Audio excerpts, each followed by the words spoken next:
Hello everyone, welcome back to our channel that is method. और आज हम लोग बात करने वाले हैं मैट्रिसेस को लेकर के, राइट। तो बच्चों, अगर मैट्रिक्स की बात करूं ना, तो एक तो पहले बात, ये बहुत डिसेंट चैप्टर है और इजी है, टफ नहीं है बिल्कुल। ये थोड़ा सा कैलकुलेटिव है, बट हाँ, ये एक आपको मार्क्स देने वाला चैप्टर है जो अच्छे मार्क्स आपको बोर्ड एग्जाम में दे सकता है। तो इसको स्किप तो करना नहीं है, क्योंकि इसका वेटेज भी अच्छा खासा है। इसके क्वेश्चन आपको लॉन्ग में भी मिल जाते हैं और केस स्टडीज में भी दिख जाते हैं। तो ये चैप्टर तो है बहुत इंपॉर्टेंट और है इजी भाई। इसमें बहुत ज्यादा कुछ नहीं है, थोड़े बहुत आपको ऑपरेशंस पढ़ने हैं, मल्टीप्लिकेशन और एंड ऑल, इनवर्स, और बहुत थोड़ी बहुत चीजें इसके अंदर आपको ट्रांसपोज की जाननी है। आराम से सवाल बन जाते हैं। केवल एक चीज आपकी अच्छी होनी चाहिए इस चैप्टर के लिए, and that is the calculation. अगर आप मल्टीप्लाई कर लेते हो, अगर आप डिवाइड कर लेते हो नंबर्स को और ऐड कर लेते हो, जो कि आप बिल्कुल कर सकते हो, तो आपके लिए चैप्टर बिल्कुल इजी होने वाला है और बड़े आराम से आप कर लेंगे। बस कुछ टर्म्स का आपको ध्यान रखना है, और वो कौन कौन से टर्म्स हैं आज की क्लास में हम वो सारे टर्म्स के ऊपर डिस्कशन करने वाले हैं। तो आपको बहुत मजा आने वाला है। आइए शुरू करते हैं फिर क्लास। अब क्योंकि बच्चों की ऐसा क्या क्या टॉपिक है जो हमें पढ़ना चाहिए मैट्रिक्स के लिए, जो हमारे बोर्ड के लिए जरूरी है, तो कैसे जाने कैसे समझें। तो सबसे बेस्ट चीज होती है कि जाइए सीबीएसई पे, अपने सीबीएसई काउंसिल पर। आपके पास क्या मिल जाएगा, आपको आपका सिलेबस, और सिलेबस में आप जब गो थ्रू करेंगे तो आपको टॉपिक वाइज पूरा का पूरा एनालिसिस मिल जाएगी कि क्या क्या टॉपिक्स आपको पढ़ने हैं for that particular chapter and आपके बोर्ड एग्जामिनेशन के लिए, राइट। तो मैंने क्या किया है, उसी बोर्ड के सिलेबस को डाउनलोड किया और उसी से मैंने पूरा इमेज निकाल करके रखी हुई है, जिसके अंदर आज की क्लास में हम क्या क्या पढ़ने वाले हैं वो सारा है। एक तरीके से हर चैप्टर की आप इंडेक्सिंग कर सकते हो कि यार अपन इस चैप्टर के अंदर ये टॉपिक पढ़ना है। फिर आप देख लो, आप जिससे ही पढ़ रहे हो, व्हाटएवर आप स्कूल में पढ़ रहे हैं, कोचिंग में पढ़ रहे हैं, अपन से पढ़ रहे हैं, तो आप चेक कर पाएंगे ना कि आपके सारे टॉपिक्स कंप्लीट हो रहे हैं कि नहीं हो रहे हैं। कहीं कुछ ऐसा तो नहीं जो आपके टीचर से छूट गया हो या आपने नहीं पढ़ा हो, तो या आपको ध्यान नहीं रहा हो। तो उससे क्या होता है कि हर चैप्टर के आगे आपको करना चाहिए, इंडेक्सिंग कर लेनी चाहिए हर क्लास से पहले कि भाई आज हम अपने ये चैप्टर पढ़ने वाले हैं, क्या क्या चीजें सिलेबस में है, ये टॉपिक सिलेबस में है, और वो आपको मेंशन करना चाहिए, राइट। तो आज की क्लास में बच्चों हम लोग पढ़ेंगे पूरा कॉन्सेप्ट, क्या है मैट्रिक्स, कहां इसका मीनिंग, क्या ऑर्डर है, मतलब क्या क्या सब कुछ चीजें जानेंगे। उसके बाद टाइप समझेंगे कि मैट्रिक्स के टाइप कौन कौन से हैं, राइट। और टाइप्स के बाद इसका जो बेसिक ऑपरेशंस है, जैसे आपका मल्टीप्लिकेशन हो गया, एडिशन हो गया, राइट, सब्ट्रैक्शन हो गया। अगर हम किसी नंबर से मैट्रिक्स मल्टीप्लाई करें तो क्या मिलेगा, वो सारी बातों को आज हम समझेंगे। उसके बाद एंड देन फिर कुछ बेसिक पॉइंट्स हैं प्रॉपर्टीज के, जो कि इंपॉर्टेंट होते हैं और हम उन पर ध्यान नहीं देते हैं, जिनके अगर 2 मार्क्स के सवाल आ जाते हैं तो बच्चा ऐसा सोचने लगता है यार इसमें क्या होने वाला है, इसमें क्या होगा, ये तो कभी सुना ही नहीं है कि नहीं। कम्यूटेटिव ऑपरेशन, डिस्ट्रीब्यूटिव लॉ हो गया, एसोसिएटिव लॉ हो गया, अरे ये सब क्या है सर जी। तो ये सारी बातों पर भी हम लोग ध्यान करने वाले हैं, आज बात करने वाले हैं। आइए शुरू करते हैं फिर क्लास। तो बच्चों, सबसे पहले तो तुम्हें मुझे यह समझाना पड़ेगा कि मैट्रिक्स होती क्या है, कहां पर इसका यूज है ना। फिर हम ऑर्डर और बाकी चीजों को समझेंगे, पर पहले तो अपने को मीनिंग पता होना चाहिए, है ना। तो पता, मैं आपको बताऊं, आपने मैट्रिसेस बहुत बार दिख रखा है और आप डेली देखते भी हो, राइट। कहां कहां पर मैट्रिक्स आ सकती है और एक्चुअल मैट्रिक्स क्या है। तो देखो बच्चों, मैट्रिक्स एक टाइप का अरेंजमेंट होता है। एलिमेंट्स को हम क्या करते हैं, अरेंज करते हैं, लेकिन किस फॉर्म में करते हैं, रो और कॉलम के फॉर्म में। किसके फॉर्म में, रो और कॉलम के फॉर्म में। अब ऐसा ही अरेंजमेंट आपने कहां कहां देख रखा है। तो प्यारे बच्चों, आप स्कूल की लाइब्रेरी में जा सकते हैं, जहां पर बुक्स का, अलग अलग सब्जेक्ट की बुक्स का, अलग अलग स्टैंडर्ड्स की बुक्स का हम क्या देखते हैं, अरेंजमेंट देखते हैं। वो भी किस फॉर्म में, रो और कॉलम के फॉर्म में, हाँ या ना। तो वही आपकी मैट्रिक्स है, इट इज नथिंग। वो आपकी स्कूल की लाइब्रेरी में जो वार्डरोब लगी हुई है, रैक्स लगी हुई है, उन रैक्स में जो बुक्स रखी हुई है डिफरेंट डिफरेंट टाइप्स की, यही तो मैट्रिक्स है दोस्त, और कुछ नहीं है। फिर आप मॉल्स में जाते हैं आजकल, तो अब लोग नॉर्मल रोड साइड से जैसे आप नहीं ले रहे हो, आप मॉल्स में जा रहे हो, तो मॉल्स में क्या होता है, आप देखोगे कि जब आप जाते हो तो मेंस का सेक्शन अलग होता है, वहां पर वेस्ट साइज हिसाब से आपकी जींस लगी होंगी या कार्गोज होंगे या कपड़े हो रखे होंगे। तो वहां पर भी आप देखोगे अलग अलग वार्डरोब पे अलग अलग साइजेस होते हैं, और आपका रो और कॉलम के फॉर्म में वहां पर भी मिलता है। That is also matrix. वो भी अरेंजमेंट क्या है बच्चों, हमारा मैट्रिक्स है। सर थोड़ा टेक्निकल बताइए, टेक्निकल में कहां मिलेगा। तो दोस्त, अगर आप जावा या जो भी आप व्हाटएवर कंप्यूटर लैंग्वेज आप पढ़ रहे होंगे, पाइथन एंड ऑल, तो उसमें आपने एरे का नाम सुना होगा। वो भी क्या है, मैट्रिक्स है। 1 डे एरे, 2 डी एरे, वो भी क्या है, मैट्रिक्स है। और अगर मैं थोड़ा और डीप में जाऊं टेक्नोलॉजी में, तो आपने पिक्सल्स का नाम सुना होगा। तो फोटो में जो ग्रिड बनते हैं, जो पिक्सल्स बनते हैं, वो भी एक्चुअली मैट्रिक्स फॉर्म में ही होते हैं। पर ये थोड़ी सी ऊपर की बात हो गई, जब आप तैयारी कर लेंगे मेंस की और किसी आईआईटी एनआईटी में जाएंगे, तो जब आप पढ़ रहे होंगे बीटेक्स में या बीसीए करोगे आप कंप्यूटर साइंस से रिलेटेड, तो आपको वहां पर पढ़ने को मिलेगा। तो इन शॉर्ट इतना सफिशिएंट है एग्जांपल कि आप मैट्रिक्स को समझ गए होगे। रो और कॉलम के फॉर्म में जो भी अरेंजमेंट मुझे नजर आएगा, that is the matrix, that is the matrix, right. अब मेन बात आती है कि इसका नोटेशन क्या है और ऑर्डर क्या होता है। तो ऑर्डर की हम बात बाद में करेंगे, पहले नोटेशन को देखते हैं, ठीक है ना। तो देखिए अगर हम मैट्रिक्स की बात करें प्यारे बच्चों, तो मैट्रिक्स आपका होता क्या है, ये आपका एक रेक्टेंगुलर अरेंजमेंट होता है बच्चा। क्या होता है? रेक्टेंगुलर अरेंजमेंट होता है एलिमेंट्स का, अरेंजमेंट ऑफ एलिमेंट्स। और किस फॉर्म में होता है बेटा जी? ये आपका होता है इन रो एंड कॉलम। किस फॉर्म में आएगा? रो और कॉलम के फॉर्म में आने वाला है। रेक्टेंगुलर अरेंजमेंट होने वाला है रो और कॉलम के फॉर्म में। अब इसका जो नोटेशन आता है वो कुछ इस तरीके से, आप बड़े बड़े स्क्वायर ब्रेसेस का यूज करते हो, है ना, ऐसे डब्बे नुमा शेप बनाने के लिए। और बच्चे उसको रिप्रेजेंट करते हैं इंग्लिश अल्फाबेट के कैपिटल लेटर्स। ओके, स्मॉल से नहीं, स्मॉल से कॉन्स्टेंट को दिखाते हैं। यहां पर मैट्रिक्स रिप्रेजेंट तुम्हें कभी भी करना होगा तो इंग्लिश अल्फाबेट के कैपिटल लेटर से इस्तेमाल करोगे और उससे आप दिखाओगे। अब जैसे मैंने यहां लिखा A B C D E F, आप यहां 1 2 3 कुछ भी लिख सकते हैं, जो भी एलिमेंट आपको अरेंज करने हैं।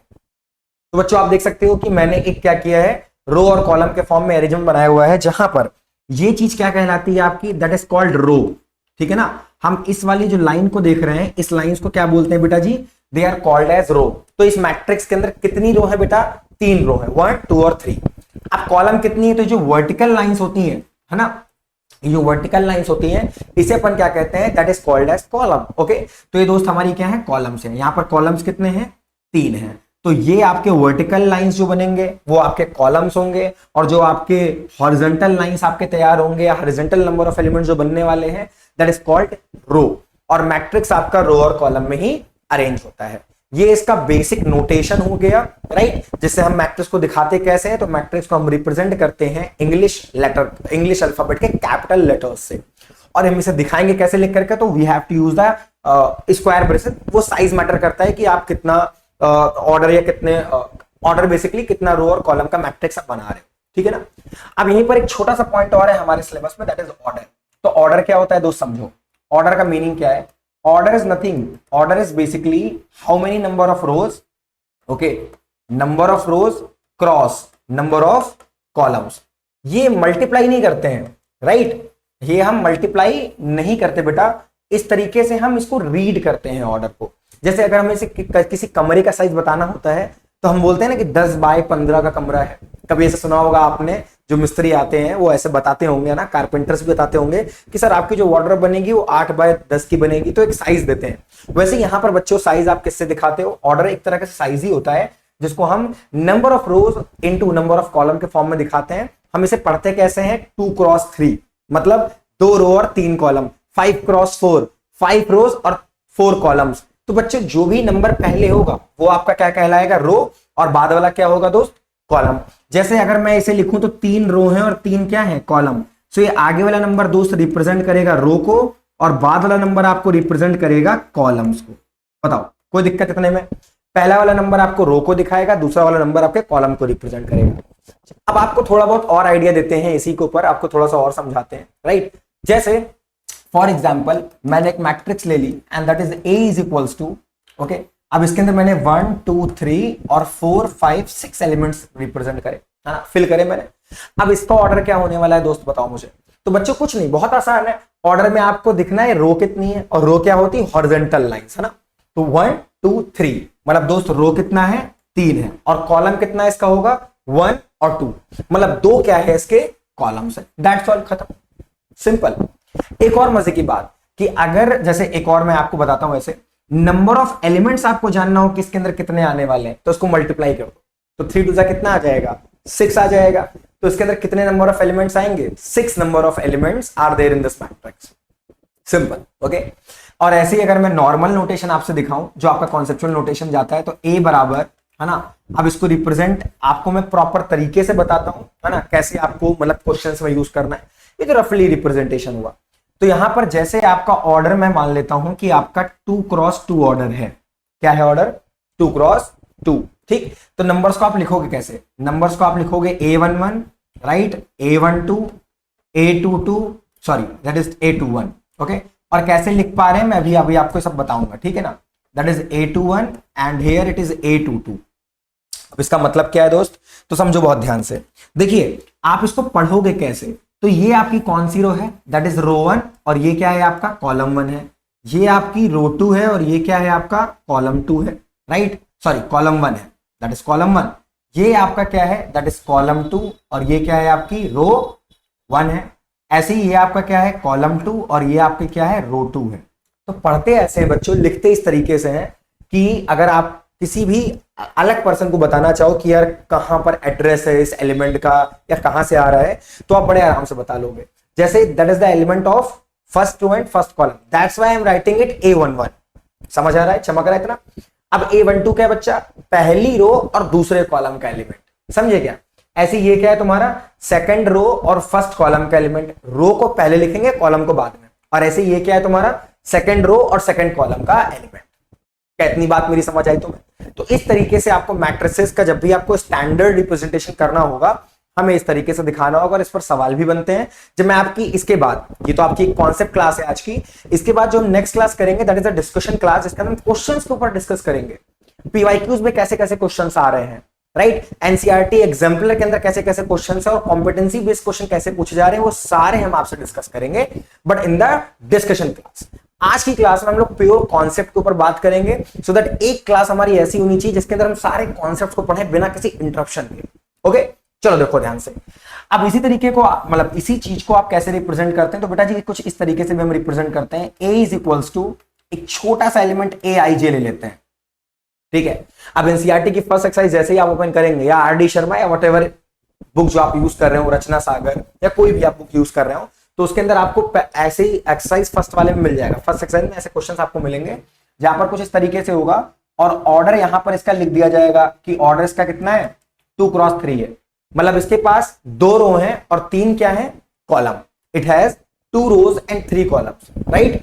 सो 2 रो और 3 कॉलम है, तो अगर मैं इसको बनाने जाऊंगा बच्चा तो बनेगा कैसे, मतलब मेरे को 2 रो डालनी है, 2 डालनी है मुझे हॉरिजॉन्टल लाइन और 3 मुझे इंसर्ट करनी है vertical line. So that mean ये एलिमेंट आएगा आपका A11, ठीक है ना।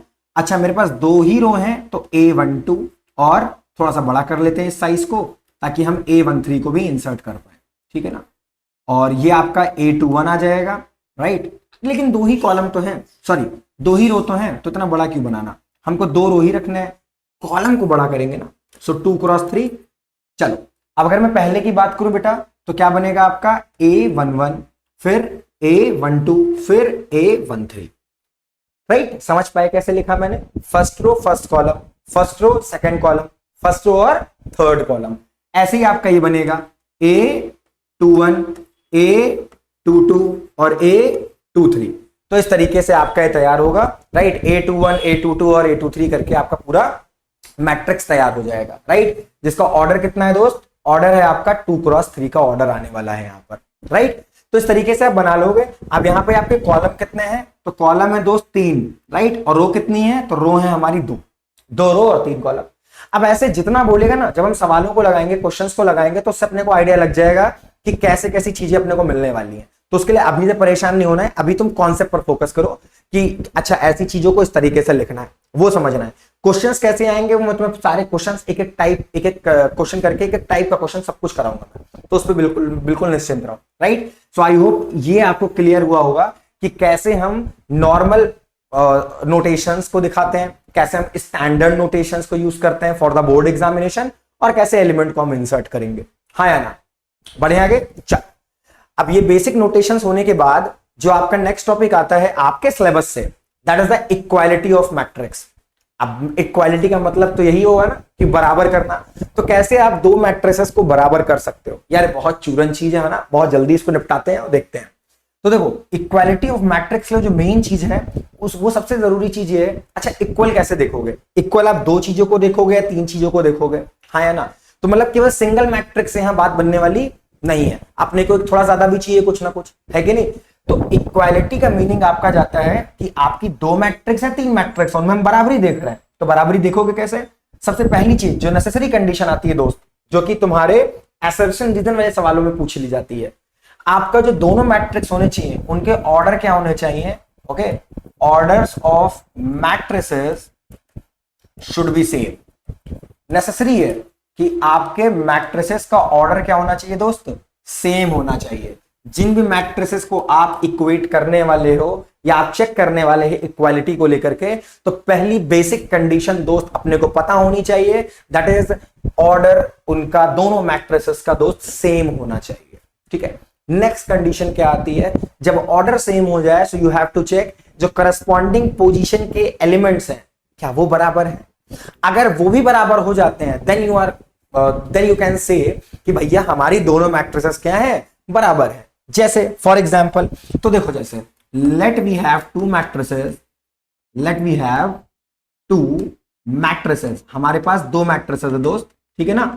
एक ए है जिसके एलिमेंट्स है ए आई जे, ओके, और यहां पर इनका ऑर्डर है मान लेते हैं एम क्रॉस है, और यहीं पर एक दूसरी मैट्रिक्स आती है let's say it is B I J, और इसका ऑर्डर है दोस्त एम क्रॉस एन। ऑर्डर क्यों सेम लेना है, क्योंकि मैट्रिक्स इक्वालिटी आप देख पाओगे जब बच्चा ऑर्डर क्या होगा, सेम होगा। ओके, अब आप इक्वल कब दिखा पाओगे, तो इक्वल होने के लिए आपका A I J, okay, A is equals to B, right. अगर आपका A is equals to B है, ओके, देन इसके लिए आपका ए आई जे भी किसके बराबर होना चाहिए, बी आई जे के बराबर होना चाहिए। ये छोटी सी बात आपको ध्यान में रखनी है कि अगर आपकी दो मैट्रिक्स बराबर है तो ए आई जे की वैल्यू बी आई जे के बराबर आपको रखनी है। अब एक एग्जांपल आपके साथ दिखाता हूं मैं। फॉर एग्जांपल, जैसे हमारी एक ए मैट्रिक्स है, ठीक है ना, और इसका ऑर्डर है दोस्त 2 क्रॉस 2, और यहां लिखा हुआ है ए बी सी और डी, और एक दूसरी मैट्रिक्स हमारे पास दोस्त बी आ रही है जिसका ऑर्डर भी कितना है मुन्ना, 2 क्रॉस 2, और यहां पर आ रहा है 1 2 3 और 4। So if A is equals to B, okay, then ऐसा क्या हो जाएगा भैया, तो अगर आप इन दोनों मैट्रिसेस को बराबर दिखाओगे तो होगा क्या दोस्त, करस्पॉन्डिंग पोजीशन के एलिमेंट्स आपस में क्या होंगे, बराबर हो जाएंगे। ये करस्पॉन्डिंग पोजीशन के एलिमेंट्स आपस में बराबर होंगे। मैं अलग अलग शेप से आपको अलग अलग नोटेशन दे रहा हूं कि आपका ये वाला एलिमेंट इसके बराबर, बी 2 के बराबर, सी 3 के बराबर और डी 4 के बराबर हो जाएगा। ए 1 के बराबर होना चाहिए, बी आपका इक्वल होना चाहिए 2 के, सी इक्वल होना चाहिए 3 के, और डी इक्वल होना चाहिए आपका 4 के। That's all, that is the equality of matrix. अगर आपकी दो मैट्रिक्स इक्वल है भैया तो उस केस में करस्पॉन्डिंग पोजीशन के एलिमेंट बराबर होने चाहिए दोस्त। दूसरी बात, आपका जो ऑर्डर है वो तो सेम होना ही चाहिए। अगर ऑर्डर सेम नहीं है सीधे बोलो ई हमसे ना हो सकी ये मतलब आपकी मैट्रिक्स इक्वल नहीं हो पाएगी, ठीक है ना। सो आपको आई होप ये चीज समझ आई होगी, इक्वालिटी, है ना। अब बढ़ते हैं नेक्स्ट टॉपिक की ओर। नेक्स्ट टॉपिक के अंदर हम लोग बात करेंगे कुछ डिफरेंट टाइप्स की मैट्रिसेस को लेकर के, क्योंकि कभी कभी होता है ना सवाल में ऐसे एमसीक्यू आ जाते हैं, एक मैट्रिक्स दे रखी है अजीब सी, पूछता है कौन सी मैट्रिक्स है ये। तो अगर आप लोगों ने अभी स्कूल के एग्जाम्स दिए होंगे तो उसमें मिल जाता है ना, नल मैट्रिक्स है, यूनिट मैट्रिक्स है, डायगोनल मैट्रिक्स है, स्केलर मैट्रिक्स है, स्क्वायर मैट्रिक्स है कि रेक्टेंगुलर मैट्रिक्स है ना। तो अलग अलग तरीके की मैट्रिक्सेस के नाम आपको पता होने चाहिए क्योंकि एग्जाम में आ सकते हैं और ये आते भी हैं, राइट। आइए देखते हैं। तो पहले आपकी एक मैट्रिक्स आती है basic, that is the row matrix. ये आपकी कौन सी मैट्रिक्स आने वाली है, इट इज रो मैट्रिक्स। अब रो मैट्रिक्स क्या होती है, तो देखो भैया रो मैट्रिक्स का नाम से आ रहा ना कि रो होनी चाहिए, तो एक ऐसी मैट्रिक्स जिसके अंदर केवल एक सिंगल रो होती है, that is called row matrix, okay. अब आप, मैं यार इसमें थ्योरी लिखवा रहा हूं क्योंकि थ्योरी इंपॉर्टेंट नहीं है, समझना इंपॉर्टेंट है ना। थ्योरी लिखने की नीड नहीं है, तुम सीधे से इसको समझते चलो। जैसे एक मैट्रिक्स ए लिखी हुई है और इसके अंदर एलिमेंट लिखा हुआ है 1 2 3, तो तुम देख पा रहे हो कि इसके अंदर केवल एक सिंगल रो है और इसका ऑर्डर कितना है दोस्त, 1 क्रॉस 3, क्योंकि 3 आपके पास क्या है, कॉलम्स है, और एक क्या है, रो। तो अगर किसी मैट्रिक्स में सिंगल रो हो, ठीक है ना, केवल एक क्या हो, सिंगल रो आए, तो ऐसी मैट्रिक्स को हम क्या बोलते हैं दोस्त, रो मैट्रिक्स बोलते हैं, ओके। और इसका ऑर्डर किस फॉर्म में नजर आता है, इसका ऑर्डर आपको हमेशा 1 क्रॉस n के फॉर्म में नजर आएगा, जहां पर n क्या होगा, आपका नंबर ऑफ कॉलम्स होगा। n is the number of columns, order आपका 1 क्रॉस n जाएगा, एक ही रो आने वाली है, सिंगल रो। इसी हिसाब से आपकी दूसरी मैट्रिक्स जो बनती है वो बनती है कॉलम मैट्रिक्स, ओके। और कॉलम मैट्रिक्स में क्या होता है दोस्त, कॉलम मैट्रिक्स आपकी देखिए कुछ इस तरीके से भी दिखेगी, है ना। अब नाम से ही लग रहा ना, एक सिंगल कॉलम आएगा, ये 1 2 और 3 है, तो अब देख पा रहे हैं उसका ऑर्डर क्या है आपका 3 क्रॉस 1, क्योंकि इसके पास 3 रो है और एक क्या है, कॉलम है। 3 रो 1 कॉलम है, तो इसका जो कॉन्सेप्ट है वो है सिंगल कॉलम। इसमें आपका एक सिंगल कॉलम आता है, ठीक। A matrix which has single column, it is called column matrix. और इसका ऑर्डर कितना होता है भैया, तो इसका ऑर्डर आपका जस्ट उसका उल्टा n क्रॉस 1 के फॉर्म में आता है, n क्रॉस 1 के फॉर्म में आएगा, ठीक है ना। बाकी सब वैसे ही रहने वाला है, बस ऑर्डर आपका n क्रॉस 1 के फॉर्म। डन, आसान है यार, काफी इजी चीजें है ये, ठीक।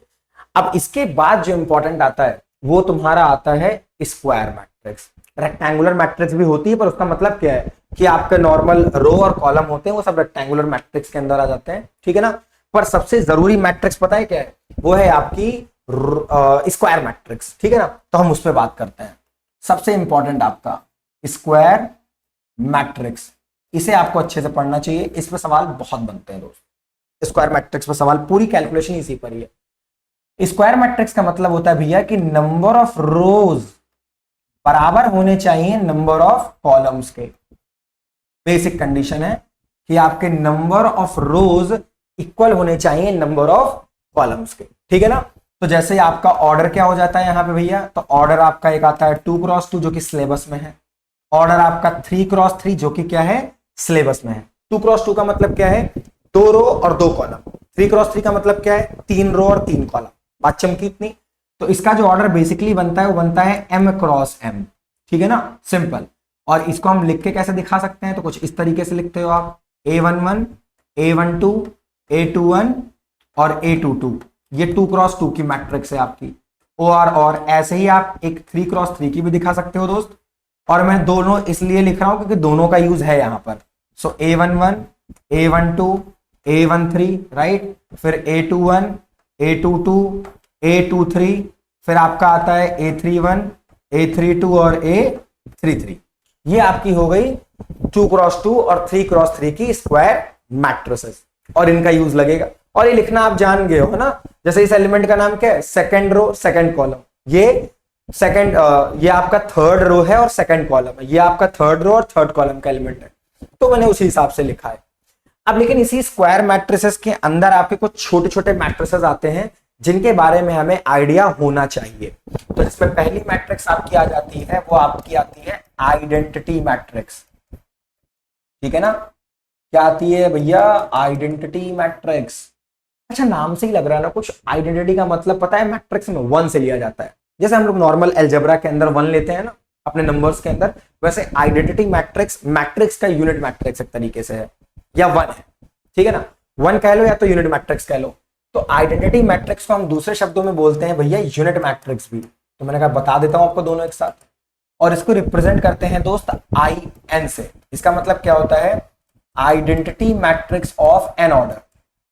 Identity matrix of order n। अभी आपकी स्क्वायर मैट्रिक्स ही होती है। जैसे अगर आप I2 लिखते हो तो ये कैसे लिखेंगे, और अगर आप I3 लिखते हैं तो how can we write this. Okay, I2 का मतलब होता है कि आपकी 2 रो और 2 कॉलम है। I3 का मतलब होता है भैया कि आपकी 3 रो और 3 कॉलम है। अब समझो ध्यान से, आइडेंटिटी मैट्रिक्स कॉन्सेप्ट ये है कि आपके ये 2 एलिमेंट 1 रहेंगे, बाकी 0। यहां पर 3 एलिमेंट आते हैं 1 रहेंगे, बाकी सारे 0 होते हैं। भैया ये कैसे लिख रहे हैं हम लोग, तो दोस्त समझो, इसको कुछ बोलते हैं और इसका नाम है आपका प्रिंसिपल डायगोनल। ओके, इसे हम क्या कहते हैं, that is called as principal diagonal. Principal diagonal है आपका ये। और आइडेंटिटी मैट्रिक्स के अंदर भैया क्या होता है, प्रिंसिपल डायगोनल एलिमेंट की वैल्यू 1 होती है और बाकी सारी वैल्यू 0। सर जी, ये प्रिंसिपल डायगोनल एलिमेंट में पहचानूं कैसे, आखिर कैसे जानूंगा कि वो प्रिंसिपल डायगोनल एलिमेंट है। तो दोस्त, अगर तुम इसी मैट्रिक्स को देख पाओ, स्क्वायर मैट्रिक्स को, मैं तुम्हें यही बता दूं, अगर मैं इसी एलिमेंट्स को हाईलाइट करूं तो तुम देख पा रहे हो कि ये प्रिंसिपल डायगोनल तो है ही है, और इन एलिमेंट्स की खासियत है, वो खासियत ये है कि इनके रो और कॉलम के नंबर क्या है भैया, सेम है। मतलब इन्हें हम क्या पढ़ेंगे, AIA पढ़ेंगे। या फिर अगर हम AIJ पढ़ते हैं तो इसके लिए I और J आपस में क्या होने वाले हैं, बराबर, ठीक है ना। तो यहां पर आपका क्या होता है, सिंगल सिंगल रो वाली आते हैं, सेम सेम नंबर होने वाले हैं, 1 1 2 2 और 3 3। मतलब या तो इन्हें आप AII बोलोगे या फिर आप इन्हें I और J के फॉर्म में लिखो, लेकिन I और J की वैल्यू क्या है, बराबर है। उस केस में आप क्या बोलते हैं, इसे प्रिंसिपल डायगोनल एलिमेंट बोलते हैं, ठीक है ना। अच्छा, मैट्रिक्स आपको कुछ इस तरीके से नजर आई तो आपको समझ आया यार कि हमें प्रिंसिपल डायगोनल एंट्री को 1 1 रखना है, बाकी सबको 0, पर इसका कुछ मैथमेटिकल एक्सप्रेशन भी है क्या? बिल्कुल है, आओ समझाते हैं, ठीक है ना। और इसको कैसे लिख सकते हो दोस्त? तो इस मैट्रिक्स को और आप इस तरीके से लिख सकते हैं, ए I J is equals to, अब यहां पर आप दो पार्ट में इसको लेके जा सकते हो। एक, आप 1 कब एंट्री रख रहे हो? जब आपका ए आई जे आपका 1 कब हो रहा है? जब आई और जे क्या है? बराबर है। और 0 कब रख रहे हो? जब आई और जे आपके बराबर नहीं है। तो आप जो अपनी आइडेंटिटी मैट्रिक्स है उसको आप एक और फॉर्म में दिखा सकते हो, मैथमेटिकल फॉर्म में। कैसे? कि जब आप आई और जे की एंट्री को बराबर करते हो, जैसे यहां पर आप देखो 3 3 2 2 1 1 करते हो ना, बराबर करते हो, तो उस केस में आपको एंट्री कितनी रखनी है? 1। और जब ये बराबर नहीं है, when they are not equal guys, 1 2 1 3 2 3 ऐसे करके दे रखा हो, तो एंट्री कितनी डालनी है? 0। That's all, finish. ये आपका आइडेंटिटी मैट्रिक्स है, जिसमें यार मैं तो आपको थोड़ा ज्यादा बता रहा हूं, ये दोनों चीजें बहुत इंपॉर्टेंट है, क्योंकि सवाल जब आप लगाओगे ना, क्वेश्चन सॉल्व करोगे तो उससे सब लगेगा, ठीक है ना, ये सब यूज में आएगा। इसके बाद इसी पर बेस आपकी आ जाती हैं एक दो और छोटी छोटी मैट्रिसेस, है ना, जिसका नाम है, पहले तो एक आ जाता है आपका दूसरा, है ना, नल मैट्रिक्स। वैसे नल मैट्रिक्स जरूरी नहीं स्क्वायर हो, वो कुछ भी हो सकती है। तो पहले मैं जरा स्क्वायर की बात करता हूं, जो मैट्रिक्स स्क्वायर में आती है। तो दूसरा पार्ट आपका आ जाता है डायगोनल मैट्रिक्स का, ठीक है ना, ये आता है एमसीक्यू में, डायगोनल मैट्रिक्स। अच्छा, नाम से लग रहा है ना कुछ डायगोनल की बात हो रही है, तो बिल्कुल जैसे आपकी आइडेंटिटी मैट्रिक्स थी वैसे ही डायगोनल मैट्रिक्स होती है। और ये आपकी मतलब नॉर्मली जैसे आपने वो आइडेंटिटी को लिखा है कि जो आपके आई बराबर जे वाले एलिमेंट है वो कुछ है, बाकी सारे क्या है? 0। वही यहां पर भी आता है, ठीक है ना। तो कुछ इस तरीके से अगर मैं 3x3 का एक बनाऊं आपके लिए एग्जाम्पल के फॉर्म में, तो मान लो ये ए बी और सी है, बाकी सारे क्या है? 0।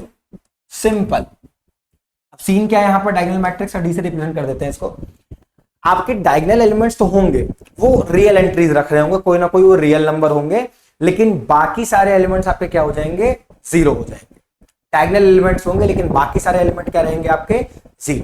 Simple, that's all, that is called diagonal matrix. Okay, इसी को हम इस फॉर्म में भी लिख सकते दिखाते हैं, जैसे ये डी है आपका, तो इसे सिंपल ऐसे भी लिख सकते हो आप, D1 D2 और D3, इस तरीके से भी लिख दोगे तो सामने वाले को आइडिया लग जाता है कि यार आपकी क्या है? ये डायगोनल मैट्रिक्स, ठीक है ना। तो ये रो मैट्रिक्स नहीं है, कॉमा लगा करके आपके एलिमेंट सेपरेट होते हैं, कोई दिक्कत की बात नहीं है। आप डायरेक्टली ऐसे भी लिखोगे, वो भी आपकी इसी फॉर्म में डायगोनल मैट्रिक्स होकर के आती है।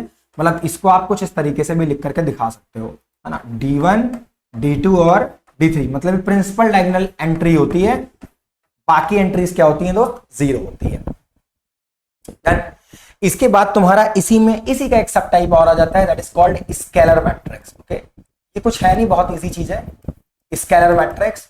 स्केलर मैट्रिक्स भी डायगोनल मैट्रिक्स की तरह ही है, बस इसके अंदर होता क्या है कि आपके जो डायगोनल एलिमेंट हैं वो किसी एक नंबर के ही बराबर हो जाएंगे, के हो जाए, कुछ भी हो जाए, है ना, के मतलब कोई भी एक रियल नंबर हो सकता है, 2 2 2 हो जाए, 5 5 5 हो जाए, और बाकी सारे 0।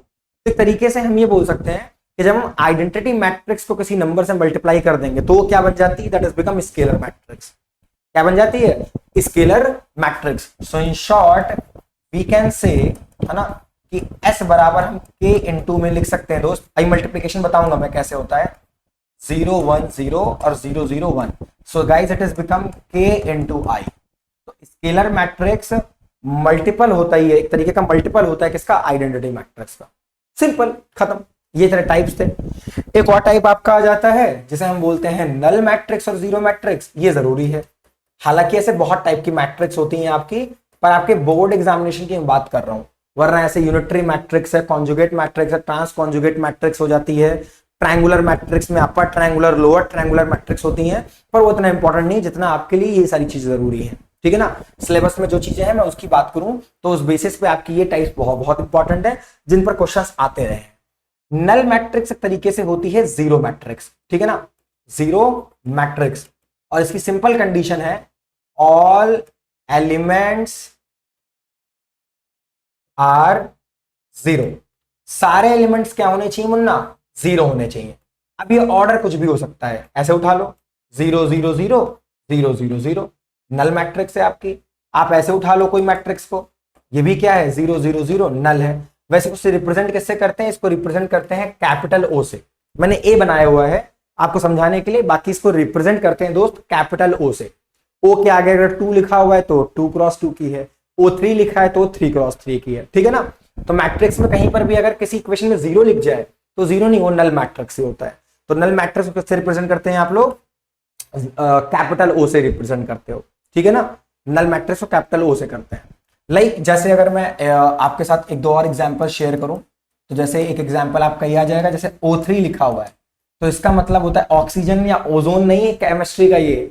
O2 का मतलब ऑक्सीजन के 2 मॉलिक्यूल्स है, नहीं भैया, ये आपका मैट्रिक्स वाला है, ठीक है ना, ध्यान देना इसको। सो 3x3 की आपकी आ जाएगी मैट्रिक्स, ठीक है ना, पर एंट्रीज सारी क्या होंगी? 0 होंगी। ओके, ऐसे ही O2 लिखा है तो वो 2x2 की होती है, 0 0 0 आपके 2x2 में चला जाएगा, ठीक है। और सिंपल O है, किसी भी ऑर्डर का हो सकता है, जरूरी नहीं कि आपका स्क्वायर मैट्रिक्स ही हो। केवल नल मैट्रिक्स में ऐसा है, आइडेंटिटी मैट्रिक्स क्या होनी चाहिए? वो स्क्वायर ही होनी चाहिए, ठीक है, डन। चल अब मूव करेंगे हम लोग अपने नेक्स्ट टॉपिक की ओर, और ये है दोस्त ट्रांसपोज मैट्रिक्स का। क्या करना अपने को? अब ट्रांसपोज करना है, ठीक है ना। तो ट्रांसपोज कैसे करेंगे आइए समझते हैं, ट्रांसपोज की मीनिंग और ट्रांसपोज पे करते हैं बातें। देखो दोस्त, ट्रांसपोज का मतलब होता है स्वैप करना। हम ऑर्डर को पलट देने वाले हैं, करने के वाले हैं। हमारे पास एक सीधी खड़ी अलमारी है ना, आप उस अलमारी को हम पलट देंगे, उस अलमीरा को हम घुमा देने वाले हैं। कहने का मतलब ये है कि आप रो को कॉलम में कर देने वाले हो और कॉलम को रो में कन्वर्ट कर देने वाले हो, दैट्स ऑल। ऑर्डर को स्वैप कर दो, ठीक है ना। अलमारी का साइज अगर 8x15 है तो आप उसको 15x8 कर दो, है ना। अलमारी में अगर 3 रो 4 कॉलम है तो 4 रो और 3 कॉलम कर दो, जस्ट घुमा दो, ठीक है ना। दैट इज द ट्रांसपोज, उसी को हम क्या कहते हैं? ट्रांसपोज कहते हैं। तो आइए देखिए, पहले हम समझते हैं ट्रांसपोज को, फिर हम आगे बात करेंगे, ठीक है ना। ट्रांसपोज ऑफ मैट्रिक्स, ठीक है ना। अब इसका मतलब क्या होता है? तो दोस्त सिंपल सी बात है, swap the order. Simple, order को क्या कर दो? स्वैप कर दो। अब जैसे एक मैट्रिक्स ए दे रखी है लेट, और इसका ऑर्डर है आपका AIJ, ठीक है ना, और ऑर्डर कितना है दोस्त? M×N, ठीक है ना। देन ए ट्रांसपोज को दोस्त या तो हम ए पे पावर T जैसा दिखाते हैं, या फिर ऐसे सिंगल डैश लगा दो, तो ये बराबर होता है आपका, अब AIJ नहीं रहेगा ये, वो AJI बन जाएगा आपका, AJI बन जाएगा आपका। जस्ट घूम जाने वाला है, एलिमेंट्स आपके बदल जाने वाले हैं। या तो आप ऑर्डर को क्या कर दोगे? N×M कर दोगे, तो अब ये AIJ की जगह AJI बन जाने वाला है, ठीक है ना। AIJ की जगह अब आपका AJI बनेगा, देखिएगा ध्यान से, AJI, ठीक है ना, दैट्स ऑल। पलट देने वाले हैं, ओके। और ऑर्डर क्या हो जाता है? अगर आप ऑर्डर की बात करें तो ऑर्डर आपका N×M का हो जाएगा। सर एक एग्जांपल दीजिए, तो देखो बेटा एग्जांपल समझो, ठीक है ना।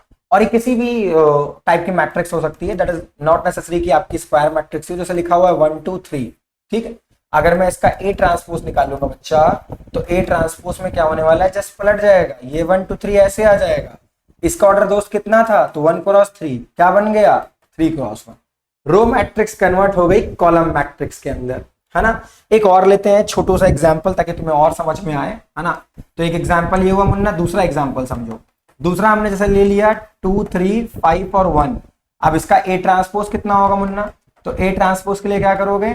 आप स्वैप करो। देखो इसका ऑर्डर तो 2×2 है, तो स्वैपिंग पे ऑर्डर तो वही दिखेगा, लेकिन एलिमेंट बदल जाएगा ना भैया। अब ये जो कॉलम है रो बन जाएगी, ये कॉलम नीचे वाली रो बन जाएगी, खत्म। दिखा? तो यही करना होता है, that is a transpose. Transpose और कुछ नहीं है, सिंपल है। आपको क्या करना है? पलटना है चीजों को। 2 3 5 1 है तो उसको 2 5 3 1 लिख दो, 2 5 3 1। रो को कॉलम में बदल दो, या दूसरी बात मैं बोलूं, आप सॉरी, रो को कॉलम में बदल दो, या आप इस कॉलम को रो में बदल दो। दोनों में से कुछ भी करो, सब चीजें आपको सही आंसर देंगी। इसके बाद सिलेबस में आप देखोगे तो आपको 2 नाम नजर आएंगे, एक आएगा सिमेट्रिक और एक आएगा नाम स्क्यू सिमेट्रिक का। अब इन 2 नामों को हम लोग अच्छे समझेंगे, आओ बात करते हैं जरा, ठीक है ना। सिमेट्रिक मैट्रिक्स और स्क्यू सिमेट्रिक मैट्रिक्स के ऊपर चर्चा करते हैं बढ़िया से, आओ देखते हैं। तो पहला आपका आ रही matrix, that is symmetric matrix. Symmetric matrix तो क्या होती है आपकी सिमेट्रिक मैट्रिक्स? आइए समझते हैं ध्यान से। सिमेट्रिक मैट्रिक्स का मतलब क्या है? कंडीशन है छोटी सी, यहां पर समझिएगा ध्यान से। जैसे है ट्रांसपोज के ही पार्ट ये, ठीक है ना। आपके पास कोई मैट्रिक्स ए है जिसका ऑर्डर आपको दे रखा है, so let we have a matrix A and it is AIJ दोस्त, और ऑर्डर कितना है इसका? कुछ भी ले लेते हैं, है ना? नहीं, कुछ भी नहीं लेना है। यहां पर मैट्रिक्स आपकी स्क्वायर होनी चाहिए। पहली बात जो नेसेसरी है वो क्या होनी चाहिए? स्क्वायर। तो ऑर्डर कितना है? n क्रॉस n है। Okay, so if A transpose is equals to A मिले आपको, क्या मिले? A ट्रांसपोज बराबर A के। पर नेसेसरी यही है कि आपकी सबसे पहले मैट्रिक्स क्या होनी चाहिए? एक स्क्वायर मैट्रिक्स होनी चाहिए। पहली कंडीशन ही इसकी यही है कि आपकी मैट्रिक्स स्क्वायर होनी चाहिए। तो इसका ऑर्डर n क्रॉस n रहेगा और ट्रांसपोज करने पे आपको वही मैट्रिक्स मिल जाए। ऐसी मैट्रिक्स को हम क्या बोलते हैं? Symmetric matrix. सर जी एग्जांपल देखो, एग्जाम्पल में आप ये ले सकते हो, जो 3x3 के एक मैट्रिक्स ले लेता हूं मैं, ठीक है ना? आप देखते हैं इसके अंदर एलिमेंट्स को फिल करते हैं। तो जैसे ये A B C, ये E है तो इसको भी E कर दो, ये F है तो ये भी F है, और ये G है तो ये भी क्या है? G है। ठीक, अब अगर दोस्त तुम इसका ट्रांसपोज निकालोगे तो इसका ट्रांसपोज करने पे तुम्हें यही मिलेगा। इस कॉलम को रो बनाओ तो A E F, देखो दिखाना, इस कॉलम को रो बनाओ तो E B G आएगा, और इस कॉलम को रो बनाओ तो F G और C। देखो सेम आ रहा है कि नहीं आ रहा है? तो जो आपका ट्रांसपोज करने में मैट्रिक्स ना बदले उसे हम क्या कहते हैं? That is called as symmetric matrix. ऐसी मैट्रिक्स का ट्रांसपोज करने पे हमें वही सेम मैट्रिक्स मिलती है, that is called symmetric matrix. Okay, और इसको सिमेट्रिक आप कैसे बनाते हो? सिमेट्रिक बताने का एक ही तरीका है दोस्त, और वो ये रहा कि आप इन एलिमेंट्स को क्या कर दो? बराबर कर दो। इन एलिमेंट्स को आप सेम कर दो बस। बाकी आपके डायगोनल एलिमेंट कुछ भी रह सकते हैं, ठीक है ना? इनको आप सेम कर दोगे तो आपकी जो मैट्रिक्स बनेगी वो कैसी बनेगी? That is become symmetric matrix. Next जो इसमें आपने पढ़ा वो था आपका टॉपिक स्क्यू सिमेट्रिक मैट्रिक्स, है ना? Skew symmetric matrix. अब उसमें क्या केस है समझो, इसका केस भी समझो अच्छे से। आपके पास फिर से वही मैट्रिक्स ए है, ठीक है ना? ए आई जे और स्क्वायर होनी चाहिए, कंडीशन यही है। ओके, तो यहां पर दो कंडीशन आती है आपकी। जैसे पहला, अगर ए ट्रांसपोज बराबर हो जाए -a के, ओके, एंड आपके ए आई आई की वैल्यू कितनी होती है? 0। इसका मतलब क्या है दोस्त? इसका मतलब है आपके डायगोनल एलिमेंट्स क्या होते हैं? ऑलवेज 0 होते हैं। जब भी आप इसके सिमेट्रिक मैट्रिक्स के ऊपर बात करोगे हमेशा आपको उसके diagonal element, principal diagonal element को 0 रखना है। ओके, और बाकी आपके जो नॉर्मल है उसको वैसे ही रखिए, -a आना चाहिए। सर इसका एग्जांपल दो। आओ देखो, तो जैसे ए मैट्रिक्स तुम्हारे पास एक दोस्त है 3x3 की। पहला काम, सारे प्रिंसिपल डायगोनल एलिमेंट को 0 कर दो, ठीक। दूसरा काम ये करना है, अगर ये आपका -a है तो इसे a कर दो, ये आपका b है तो इसे -b, और ये अगर c है तो इसे -c कर दो। अब आप जब इसका ट्रांसपोज करोगे तो इसका ट्रांसपोज इसके नेगेटिव ऑफ a के क्या आएगा? बराबर आएगा, पॉजिटिव के बराबर नहीं आएगा। जैसे करो तो 0 a -b, -a 0 और -c, b c और 0। अब देखिए जस्ट नेगेटिव का डिफरेंस आ रहा है एलिमेंट्स में, जस्ट नेगेटिव का क्या आ रहा है? डिफरेंस आ रहा है। तो जो आपकी इसकी सिमेट्रिक मैट्रिक्स होती है उसमें आपका जो ट्रांसपोज होता है वो -a के बराबर होता है, और जो आपका प्रिंसिपल डायगोनल एलिमेंट होगा वो क्या होगा? 0 होगा। और ये बात बहुत ध्यान रखिएगा कि प्रिंसिपल डायगोनल एंट्री क्या होनी चाहिए? 0 होनी चाहिए। अगर 0 नहीं है तो आपका इसके सिमेट्रिक मैट्रिक्स नहीं होने वाला। अब इसी टॉपिक को लेकर के ना बोर्ड में क्वेश्चन बनता है, और वो क्वेश्चन क्या बनता है मैं उसकी पूरी मतलब एक पूरा पार्ट बताने वाला हूं आपको। क्वेश्चन इस पर बनता है दोस्त कि आपके पास एक मैट्रिक्स ए है, ओके ओके, गिवन है एक मैट्रिक्स ए, गिवन है ए, ओके, और ऑर्डर इसका मान लेते हैं 3 मान लें, स्क्वायर मैट्रिक्स है, ठीक है ना? ये आपकी स्क्वायर है, स्क्वायर मैट्रिक्स है, राइट, और होनी ही चाहिए। अब बोलता है इसको ब्रेक करना है आपको सिमेट्रिक और स्क्यू सिमेट्रिक मैट्रिक्स में। तो बेसिकली होता क्या है question? Express the matrix A, okay, express the matrix A, okay, into symmetric and skew symmetric part. Okay, मतलब हमें क्या करना होता है? एक मैट्रिक्स को ब्रेक करना है 2 पार्ट में, और वो दोनों पार्ट में से एक पार्ट आपका सिमेट्रिक होना चाहिए और एक पार्ट स्क्यू सिमेट्रिक होना चाहिए। और इसका सवाल आता है, आप कैसे बनाओगे सवाल? तो देखो जैसे इसका पूरा प्रोसेस क्या है, तो हम लिख सकते हैं a की वैल्यू a के बराबर है कि नहीं? हम a बराबर a लिख सकते हैं, राइट। अब इसी में थोड़ा सा काम करोगे बनती चली जाएगी मैट्रिक्स। हम a को बराबर 1/2 और 2a बोल सकते हैं, हमने 2 से मल्टीप्लाई डिवाइड कर दिया।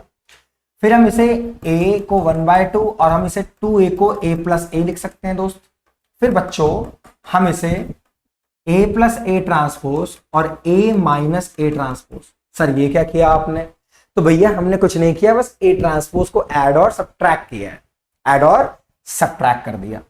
अब आप इसे दो पार्ट में लिख सकते हो इसी A मैट्रिक्स को। देखो एक ये है आपका और एक आपके पास ये नजर आ रहा होगा, हाँ या ना? यही वो दो पार्ट है बेटा, है ना? और इन्हीं को आपको देखना है। ये वाला पार्ट आपका आ जाता है सिमेट्रिक पार्ट, ठीक है ना? ये आपका सिमेट्रिक पार्ट होगा और ये आपका स्क्यू सिमेट्रिक पार्ट आएगा, ठीक है? हालांकि आप इसका वेरिफिकेशन भी कर सकते हैं ट्रांसपोज करके, ठीक है ना? स्क्यू सिमेट्रिक पार्ट होता है। बाकी ये आपके ऊपर है, आपको जब मैट्रिक्स बन के मिल जाए तो भी आप उसको वेरीफाई कर सकते हैं, ओके? आराम से वेरीफाई कर सकते हैं उसको, ठीक, उसमें कोई दिक्कत नहीं है। और दूसरा आप ये भी कर सकते हो, ठीक है, कि आप ट्रांसपोज की प्रॉपर्टीज अभी जो बताऊंगा मैं आपको उसका यूज कर लो, और उसका यूज करोगे तो उससे भी हो जाएगा, ठीक है ना? दिखाता हूं कौन सी प्रॉपर्टीज इसी में। आइए आपको थोड़ी सी प्रॉपर्टीज बताते हैं, ठीक है ना?